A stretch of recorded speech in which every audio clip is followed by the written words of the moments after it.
Wala pa rin naman tayong minomonitor na anumang bagyo or low pressure area sa loob at labas ng ating Philippine Area of Responsibility.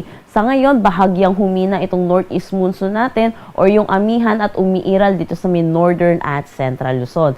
Dahil na rin sa paghina neto, ay wala tayong umiiral na shear line or nakakaapekto sa anumang parte ng ating bansa.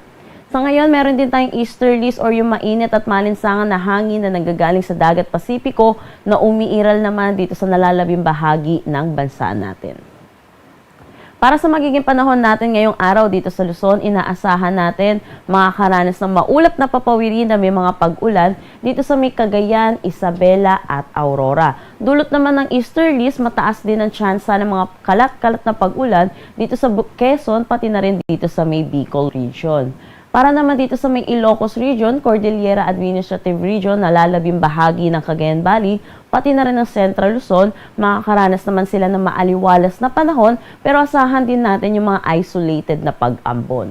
Para sa Metro Manila at nalalabing bahagi ng Luzon, magiging maaliwalas naman din ang ating panahon, pero asahan din natin yung mga posibilidad ng init at alinsangan, lalo na sa tanghali hanggang hapon, na may tsansa ng mga localized thunderstorm pagdating sa hapon at sa gabi.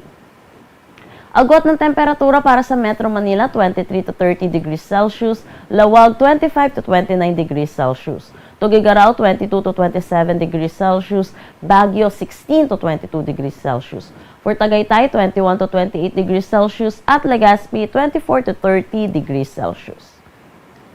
Para naman dito sa buong Eastern Visayas, pati na rin sa Dinagat Island, Surigao del Norte at Surigao del Sur, mataas din ang tsansa sa kanila ng mga kalat-kalat na pag-ulan, dulot naman ito ng easterlies. Para naman dito sa may Palawan, nalalabing bahagi ng Visayas at Mindanao, magiging maaliwalas din ang kanilang panahon, pero yun po, asahan din natin yung init at alinsangan, lalo na sa tanghali hanggang hapon, na may mataas na tsansa ng mga localized thunderstorm pagdating sa hapon at sa gabi. Agwat ng temperatura para sa Kalayaan Islands at Puerto Princesa, 25 to 30 degrees Celsius, Iloilo, 26 to 30 degrees Celsius, gayon din dito sa may Cebu. Sa may Tacloban naman, 25 to 30 degrees Celsius, Cagayan de Oro, 25 to 31 degrees Celsius, Davao, 25 to 33 degrees Celsius, at Zamboanga, 24 to 33 degrees Celsius. Meron tayong nakataas na gale warning dito sa may Batanes, northern coast ng Cagayan kasama na ang Babuyan Islands at Ilocos Norte. Pinapaalalahanan po natin mga kababayan po natin mangingisda at may mga sasakyan maliit pandagat, delikado po muna pumalaot dito.